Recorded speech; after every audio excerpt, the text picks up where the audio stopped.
वक्त था वक्त मसीहा न किसी और का वक्त मैं ना आता तो कोई और ही आया होता. Okay, Hamza, let's go, man. Part two. My internet connection's not great. I'll try, but if it's lagging, we might just have to, because I'm hotspotting from my phone. Yeah, So if it lags a lot, just let me know. I'll just I'll we can do it next week or something. just turn your camera off. Turn my camera off. Oh, how do I do that? Oh, How do I turn it off? Why is my wait, Dadi's calling me as well. Use more bandwidth. Okay, turn it off, don't worry. Okay, Jazakallah Bir. Yeah, Jazakallah Bir for the intro for this is wicked as well, for the books of the Prophet Sallallahu.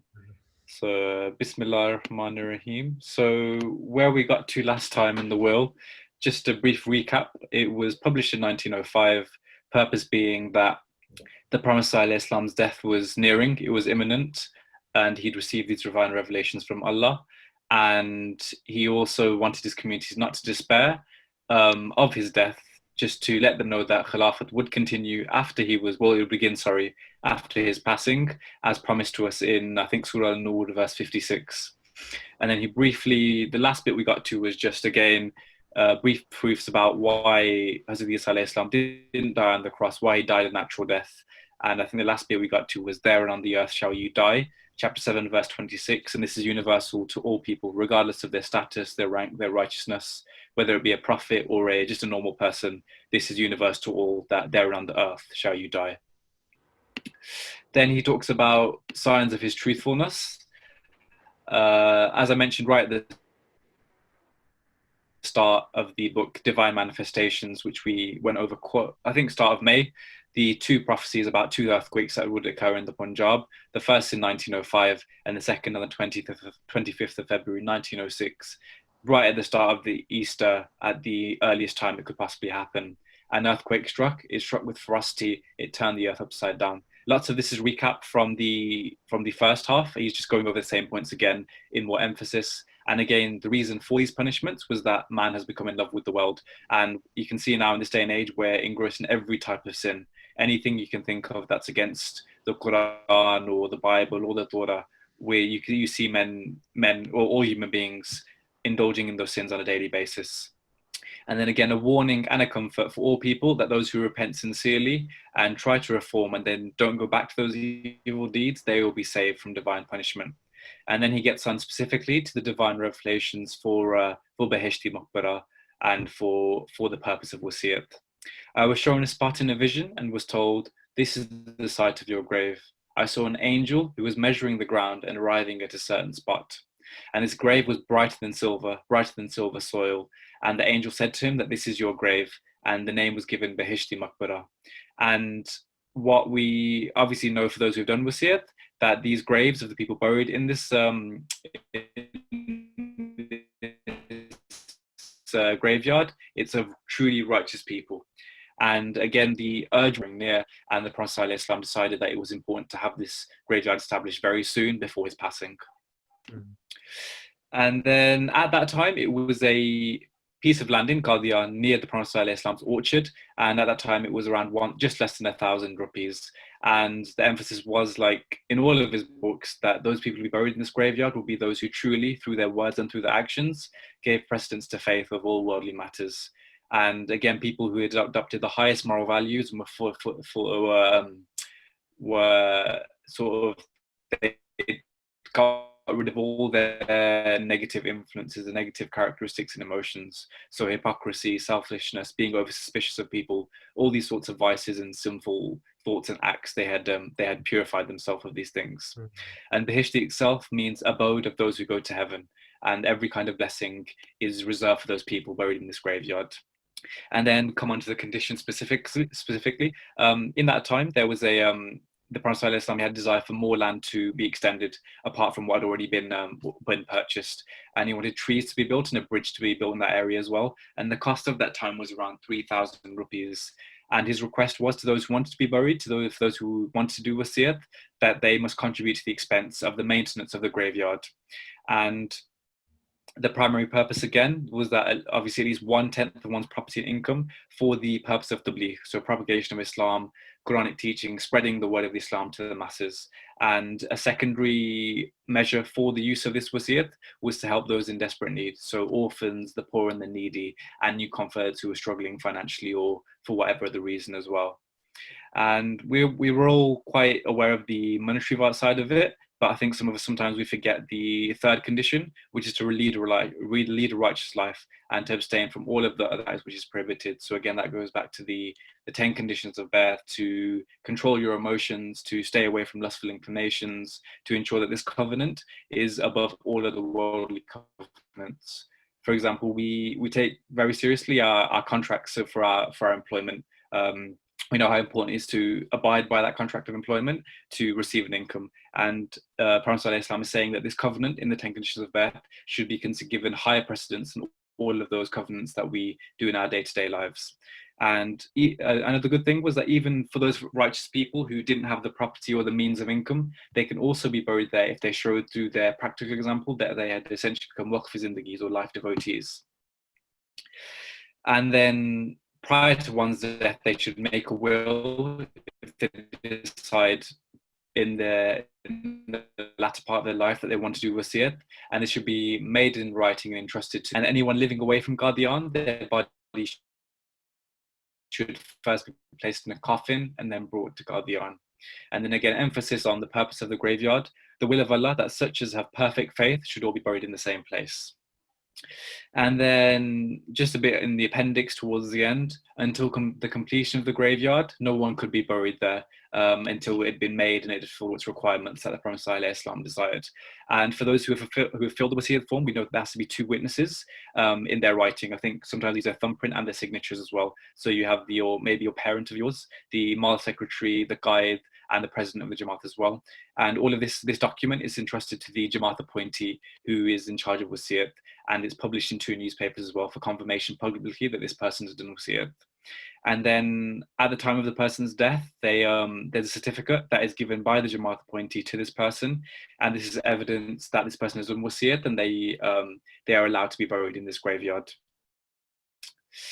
And then just a few other instructions to consider. Children, based on Quran and Sunnah as well, children who have to be those who will go to heaven anyway. So in exceptional circumstances, the children will be buried in this graveyard. And for those who are buried, again, they need to be brought to Qadian in the coffin, and the Anjuman or the Jamaat appointee needs to be informed 1 month in advance. If one dies of the plague, the body can be buried in the coffin and in trust for about 2 years. And then after that 2-year period, then they can be brought to Qadian for their body to be buried. Again, 1/10 is the minimum, but the crucial thing that probably a lot of us forget is that that person who does wasiyat, they need to strive in all matters of purity and taqwa or God-fearing righteousness. Another blessing of wasiyat, even those who have done it, and God forbid if they drown or they die and they can't find their bodies, then in the sight of Allah, such a person will be considered to have been buried in the graveyard, despite not being physically buried there. Again, crucially, it's for the purposes of tabligh, and those who are the Anjumans or the Jamaat appointees in control of the money for the wasiyat, they should be pious and upright members of the Jamaat.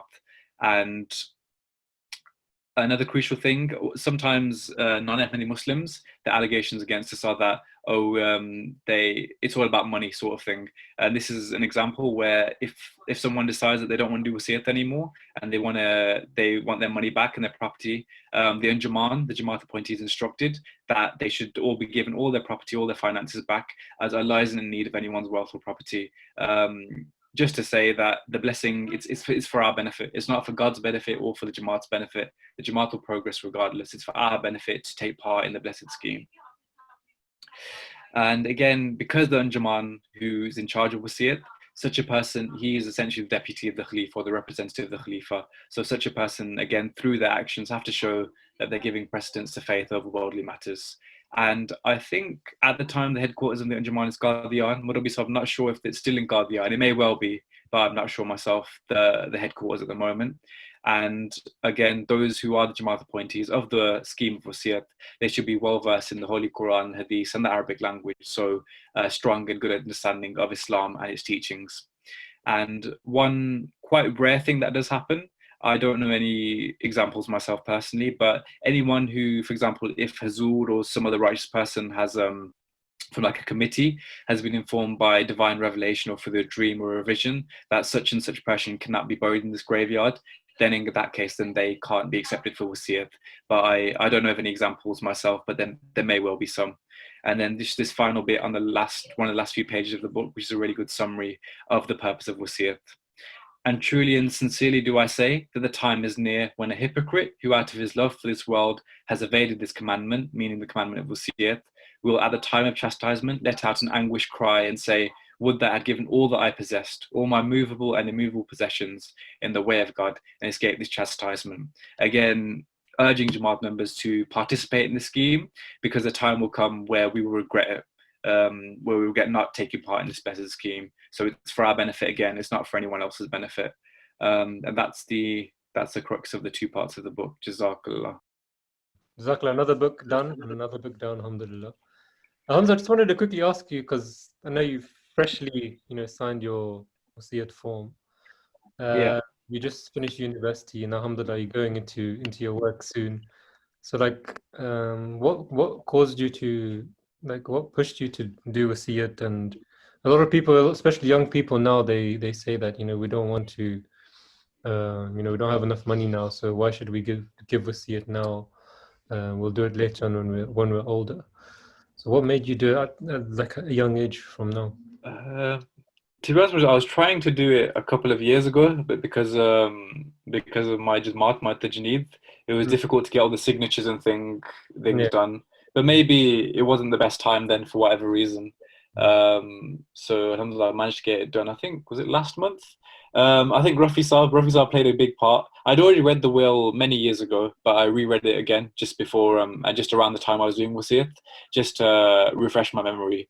So I think the intention was there when I was a lot younger, but I just due to susti or laziness or just being distracted by the things, I never got around to it. But in terms of doing it, I think it's hard to inculcate it into someone else, but it's something where I guess you get it from, part of it is certainty of faith. So I think those people who don't want to do it, they have in their head, they're worried in terms of a worldly perspective. Am I going to get this money back? I'm struggling financially for whatever reason. But it's getting certainty of faith in Quran and what Allah promises us, that those who give, he'll multiply it manifold. Like there's not even a tangible number for how much reward you'll get for it, either in this life or the next. So part of it is certainty of faith, that you'll get it back, and the part of it is just it's just part of doing good, isn't it? What the Prophet ﷺ has told us in terms of 3 stages. The first stage is to sort of die a worldly death in terms of your love for the world. Then the second stage is to obviously serve Allah's creation, serve everyone as like a mother would serve their child. And then the third station is for those people who essentially have a union with Allah, who have a relationship with Allah. So it's all striving for that cause, but it's hard to inculcate that in someone else until they read up on it themselves and research themselves.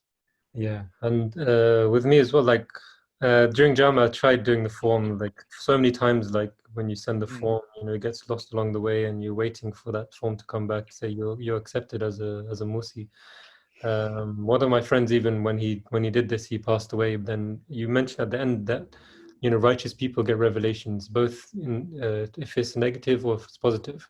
And the beloved Razur, he said when my friend passed away, he said that he was accepted as a Musi, even though his wasiyat form wasn't processed the right way. So there's both sides to it. But more than that, when I went to Bahishti Maqbara in Pakistan, you go there and you see all of these names. You see, the Khulafa, Hazrat Masih Maud, that's a given. But then you have the rest of the companions of Hazrat Masih Maud, Chaudhry Zafar Khan Sahib, and all the other great, scholars in the Jamaat, and you don't think about the money that they gave. You think about the character that they had, and that means that this small investment that you're giving into the Jamaat, if that's what you're getting out of it, if that's the people you're going to be associated with, all of these great companions of Hazrat Masih Maud alayhi salatu wasalam, then you'll be running to give whatever wealth you have, and that's really one of the things that really inspired me to do wasiyat. Obviously, when you first do it, you don't know as much as you will know in the future, but as you go along, you'll start realizing that this was probably one of the best investments that I did, one of the best dedications I did in my life. And you'll see that Allah will never ever leave you in any single way. He will never leave you in a financial way, in your family, and your property, anything. Because you gave that commitment to Allah, Allah will never ever leave you out in the dust to rot. So if you realize that at a young age, your life will become much easier. And I was speaking to this, I think it was to Hamza as well, a few weeks ago, talking about marriage, about when you get married young, all the steps you take later on in your life, you'll be doing it together. But when you do it later on in life, and you bring someone totally new into your life, it can be difficult because you've already set your house. You wanna go on the journey with someone rather than get to the end point and then get married, kind of thing. Yeah. So there's sacrifice in every single way, but if you're doing it together with someone, it's same with your finance. If you're doing it knowing that you've already made that commitment, and what you're going to get out of it is so much more than anything else. And what you said was bang on, talking about your taqwa and your righteousness, and that's really the essence of what wasiyat is you morally training yourself and perfecting yourself in every single way. Jazakallah. That was really good, Hamza. Hopefully looking forward to more books, inshallah. You're gonna have to find more books to do now. There's plenty to do. There's plenty. So more and more books are being translated as well, alhamdulillah. Yeah, that's wicked. Yeah, That's Jazakallah. wicked. Really appreciate it. Tika.